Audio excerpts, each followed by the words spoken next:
കരുണയുടെ തിരുനാൾ എന്തുകൊണ്ട് ആഘോഷിക്കണം, അല്ലെങ്കിൽ ആഘോഷിച്ചാൽ ഈശോ തന്ന വാഗ്ദാനങ്ങൾ എന്തൊക്കെ, ഈശോ എന്തുകൊണ്ടാണ് നമ്മൾ കരുണയുടെ തിരുനാൾ ആഘോഷിക്കണം നിർബന്ധം പഠിക്കുന്നത്, അന്ന് ലഭിക്കുന്ന അസാധാരണമായ കൃപകളെ കുറിച്ച് ഈശോ പഠിപ്പിച്ചിട്ടുണ്ട്. ഫസ്റ്റീനയുടെ ഡയറിയിൽ 699 ഖണ്ഡികയിൽ പാരഗ്രാഫ് 699 ഈശോ ഇങ്ങനെ പറയുകയാണ്, ഈ തിരുനാളിൽ കുമ്പസാരിച്ച് വിശുദ്ധ കുർബാന സ്വീകരിക്കുന്ന ആത്മാക്കൾക്ക്, ആ തിരുനാളിലോ അതിന് തൊട്ട് മുമ്പോ ഒരുക്കമായിട്ടോ കുമ്പസാരിച്ച് വിശുദ്ധ കുർബാന സ്വീകരിക്കുന്ന ആത്മാക്കൾക്ക് പരിപൂർണ്ണ പാപമോചനവും പാപകടങ്ങളുടെ പരിപൂർണമായ പൊറുതിയും ലഭിക്കും. ഞാനിപ്പോ ദിവസങ്ങളിലെ ആളുകളെ കാണുന്ന സമയത്തൊക്കെ മനുഷ്യരോട് പറയുന്നുണ്ട്, പാപത്തിന്റെ കുറ്റബോധം മാറുന്നില്ല. ചില പാപങ്ങൾ കർത്താവ് ക്ഷമിച്ചിട്ടും മനസ്സ് അത് ക്ഷമിച്ചു അംഗീകരിക്കാൻ പറ്റുന്നില്ല. ഈ അവസ്ഥയിലൂടെ കടന്നു പോകുന്ന ലക്ഷക്കണക്കിന് ആളുകൾ ലോകത്തുണ്ട്. അങ്ങനെയുള്ളവരും അങ്ങനെ അല്ലാത്തവരും എല്ലാവരും ശ്രദ്ധിക്കേണ്ടത്, സകല പാപവും തുടച്ചു മാറ്റുമെന്ന് ഈശോ പ്രഖ്യാപിച്ച് തിരുസഭയുടെ ഔദ്യോഗിക പ്രബോധനാധികാരത്തിൽ ക്രിസ്തുവിന്റെ പ്രതിനിധി ലോകത്തോട് പ്രഖ്യാപിച്ച വിശ്വാസ സത്യമാണ്. വിശ്വാസ സത്യമാണ്. ഇത് ഏതെങ്കിലും ഒരു പ്രൈവറ്റ് റെവലേഷൻ അല്ല കേട്ടോ, സ്വകാര്യ വെളിപാടല്ല. ഇത് തിരുസഭയുടെ ആധികാരികമായ ഒത്തന്റിക് ആയ ടീച്ചിങ് ആണ്. അതുകൊണ്ട് ഇത് വിശ്വസിക്കാം, ഇത് ഏറ്റെടുക്കാം. ഞാൻ നമ്മൾ പറയുന്നത് ഒരു സംശയം വേണ്ട. സകല പാപങ്ങളും സകല പാപത്തിന്റെ സകല ശിക്ഷകളും സകല കടങ്ങളും പരിഹരിക്കപ്പെടുന്ന ദിവസമാണ്. ഇത് നന്നായി ഒരുങ്ങി ദൈവകരുണയുടെ തിരുനാൾ ആഘോഷിക്കുന്ന വ്യക്തികൾക്കും കുടുംബങ്ങൾക്കും. അപ്പൊ ഈശോ സൂചിപ്പിക്കുന്ന മറ്റൊരു കാര്യം ഇതാണ്. അതായത് ഇതിനെ ഈശോ വിളിക്കുന്നത് രണ്ടാം മാമോദീസ എന്നാണ്. വിശുദ്ധ ആഗസ്തീനോസ് കുമ്പസാരം എന്ന കൂദാശയെ രണ്ടാം മാമോദീസ എന്ന് വിളിച്ചിട്ടുണ്ട്. അതായത് മാമോദീസായെ ക്ഷമിച്ചതുപോലെ തന്നെ കുമ്പസാരത്തിൽ എല്ലാ പാപങ്ങളും ക്ഷമിക്കും എന്ന അർത്ഥത്തിലാണ് വിശുദ്ധ ആഗസ്തീനോസ് സെക്കൻഡ് ബാപ്റ്റിസം എന്ന കുമ്പസാരത്തെ വിളിക്കുന്നത്.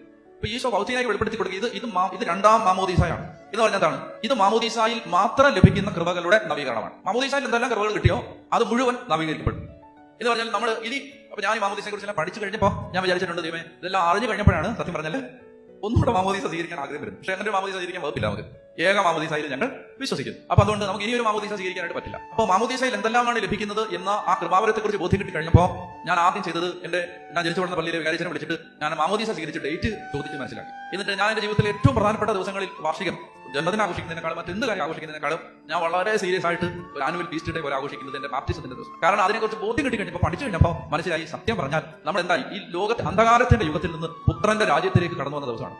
യേശുവിന്റെ സ്വന്തമായ ദിവസമാണ്. അപ്പൊ ആ മാമോദീസായി ലഭിച്ച ഇനി ഒരിക്കൽ കൂടി ഒരു കുഞ്ഞായിട്ട് ഒരു മാമോദീസയ്ക്കൊന്നും വകുപ്പില്ല. ഇനി മുതിർന്നവർക്കും ഒരിക്കൽ സ്വീകരിച്ചവർക്ക് മാമോദീസയ്ക്ക് വകുപ്പില്ല.